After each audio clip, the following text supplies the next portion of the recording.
Hi, everyone. Welcome to week 43. Well, it also was another bad weight loss week. I didn't lose any weight, and I'm kind of at a stalling point.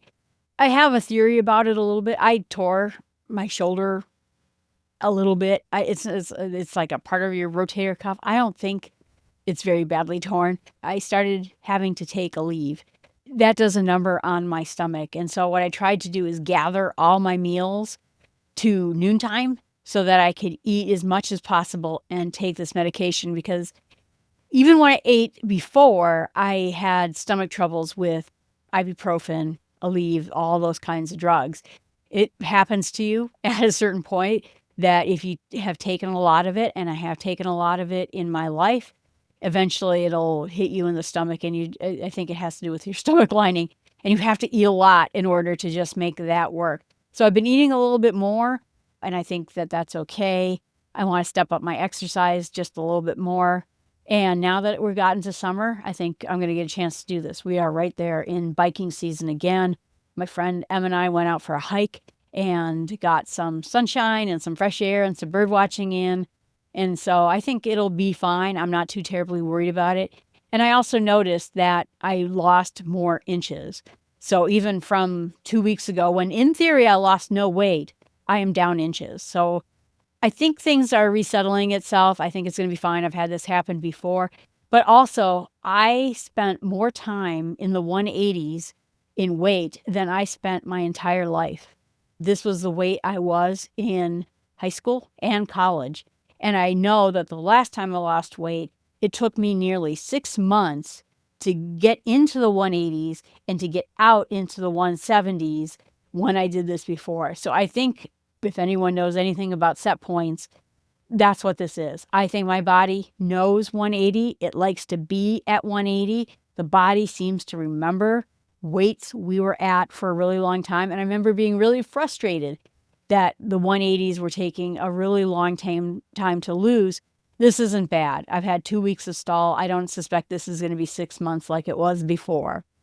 And what I thought I'd talk about today, because I was kind of curious, was this issue about fat. I noticed that my fat is dropping everywhere, and particularly in those areas where the thighs, the stomach, the butt, the face, the neck, everywhere is really losing weight. And in fact, there's kind of little hard nodules on the sides of my legs. And from what I understand, as fat cells shrink, that can happen. And so I started wondering, what is the deal with these fat cells? What exactly are they? And will they ever go away? And so white fat cells is also known as white adipose tissue. And it's very complex. But you think about it, it's part of the endocrine system because we're trying to store energy for later. Think about almost every decade of human existence up to like the last 5. We had times of hunger. We had times where people didn't have enough to eat. Now there's a lot of available cheap foods that are terrible for us. But we put on weight. And I also mentioned before that we are the descendants of exceptional fat storers. Because if you weren't someone who was really good at storing fat, you were going to die the next time a famine came out. We are the people who lived from being excellent fat storers. And now we are excellent fat storers. And so the idea behind it is that these fat cells are there, and think of them as like these rented storage containers.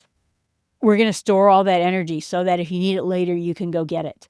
And what happens to us, as I mentioned in the endocrine system discussion, is that system gets broken, where we're no longer fueling the muscles. We're no longer pulling energy out of the fat stores anymore. And instead, the whole system is just broken, and we're not using fats and sugars the way we should be anymore. So the deeper message is that white fat is just how we store long-term energy. We store it. It's not just a storage unit. They call it bioactive.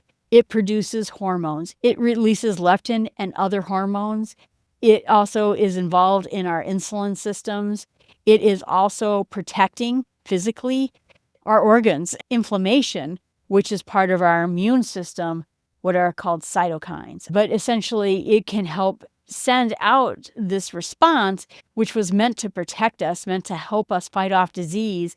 But instead, we live in a stress-filled area, and we release those types of stress hormones not when we're just sick, but when we're stressed out. And so all of that is playing an effect. So these fat storages are smart fat storages, but they can get broken.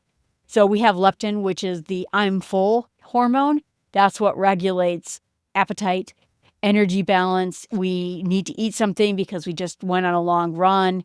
We need to eat something because we're stressed out. Maybe we get that signal that we should eat more because winter is coming. And in the whole history of mankind, we had more food available to us in growing seasons and less food available to us in winter.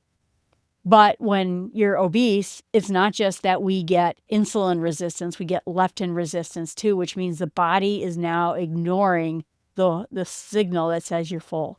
That's why I always thought it was interesting. They had those like food eating contests, and I'm like, I could totally do that. I don't understand why this is a challenge. I could totally do that. My full signal has been busted for decades. Then there's another anti-inflammatory hormone that improves insulin sensitivity. But again, that goes down once you get obese. There's resistin, which is linked to insulin resistance and inflammation. And then estrogens, particularly in women and particularly in women who are postmenopausal. Fat becomes a place of estrogen production. It talks about women, but men too. That's why men who are greatly overweight will have a higher level of estrogen than they should have. And that can lead to many side effects inside of men. So fat is not just a blob of energy like we think of it. It is actually a hormone factory, and it helps to fuel us, but it also helps produce those hormones. Types of white fat that we have: subcutaneous, that's going to be under our arms, legs, our butt, our gut, that's going to be on the outside of our gut. Generally, it's benign. It sort of protects us, and it kind of is what most of our fats are. Then there's visceral fat, and the visceral fat is around our internal organs. It surrounds our pancreas and our liver, and that's where people start getting metabolic syndrome, and they start having bigger problems. The visceral fat is more dangerous, and so I'm seeing now my visceral fat coming down in numbers, not as fast as my subcutaneous fat is coming down.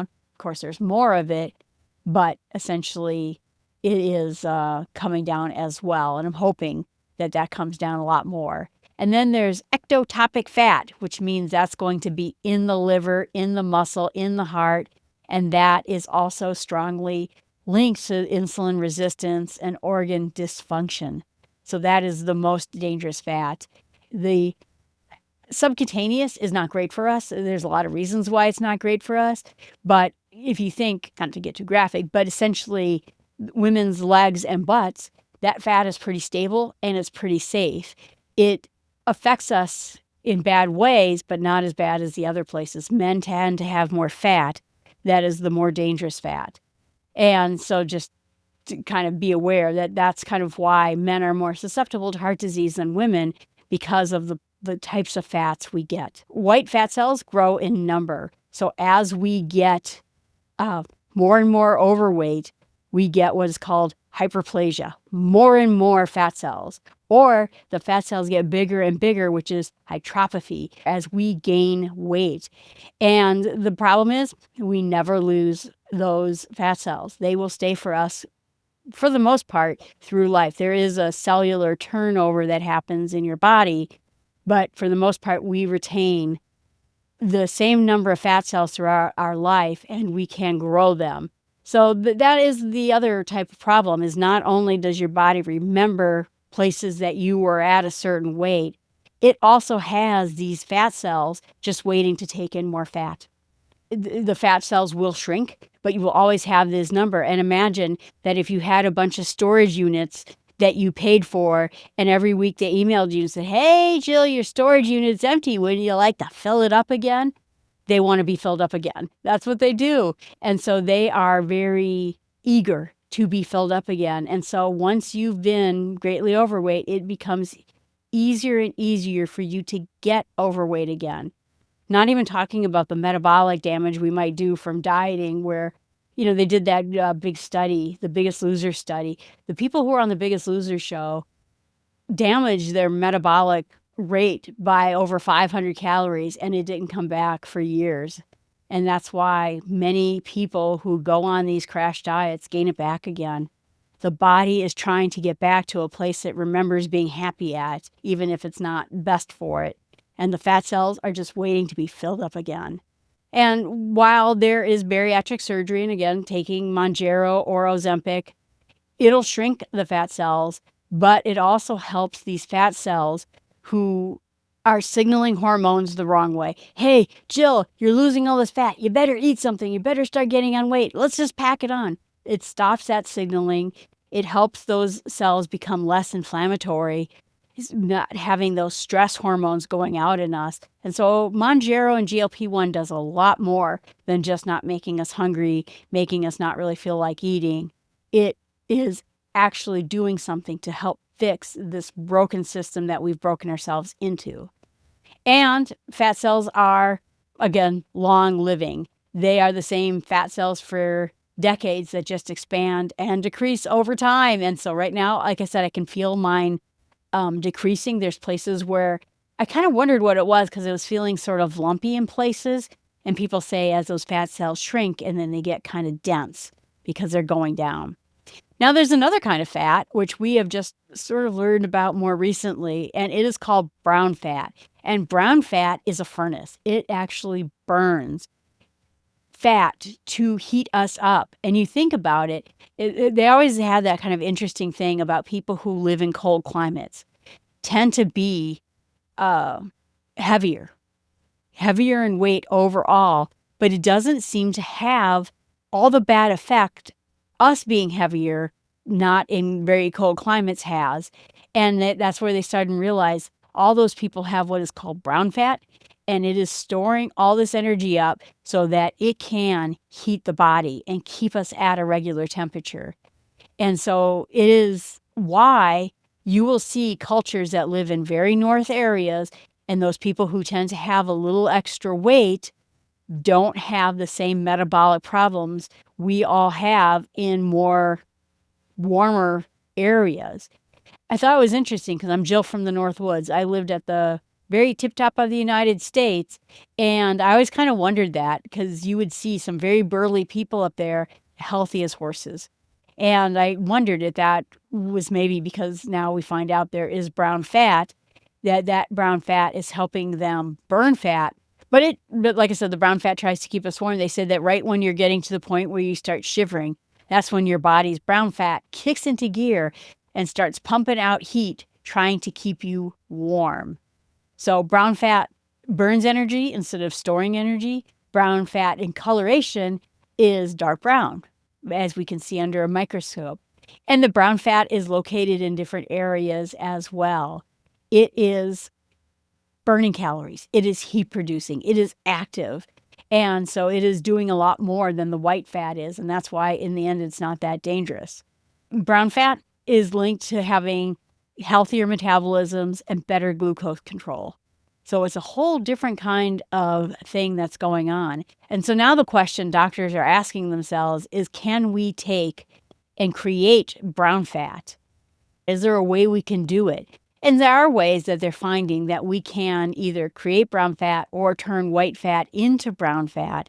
But essentially, the idea is that if we exercise, that helps the production of brown fat. If we are in cold climates, that also helps the production of brown fats. And then people even think that maybe eating certain kinds of food can help convert or create brown fat. And so now they're looking at it as a way, if we could figure out how to create it, we can make people more metabolically healthy and maybe convert it to a useful fat. And so that's what the current research is doing. Is there kinds of foods we can take that we can reprogram our white fat into brown fat? They certainly think that there are some hormones that do something like that. They say eating capsaicin, which I believe is like hot peppers, and green tea has catechins, which is also good for creating brown fat. I thought this was so interesting that if we can figure out how we can better not just lose weight, because right now we're at this point, we can give people GLP1 and we can fix their insulin problems and we can help them lose weight. The question is now, how are we going to keep it off? How do we keep it off? We just don't know right now, but I think that at some point we will understand it a lot better. So then the question comes in about liposuction. And does liposuction actually get rid of fat cells? And the answer is yes, it does. It is surgically removing the fat cells, but it's going to remove it from that area. So let's say you get liposuction in your gut. You have a little bit of a gut. It will shrink the number of fat cells that are in your gut, but other cells will grow back in other parts of your body to compensate. So your body has some sort of number in mind when it comes to the number of fat cells. So if you get rid of them in a particular area, chances are they're going to come back someplace else.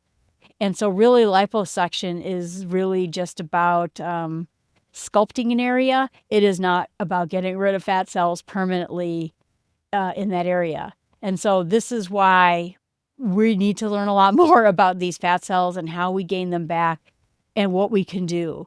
What can we do so that we just don't keep filling our fat cells? We're on the verge of discovery right now. But essentially, hopefully, keeping our weight down, lowering our insulin spikes, lowering our glucose spikes, returning metabolic health by eating properly, exercising, and losing this weight will help us rekindle our metabolism and sort of break what we've already broken in us. So anyway, I hope that's interesting to you. I was kind of interested to know what a fat cell was and if these little hard things on my leg, either I'm really, really sick and something horribly wrong, which I don't think is true, or my fat cells are shrinking and I can actually feel the fat cells over there.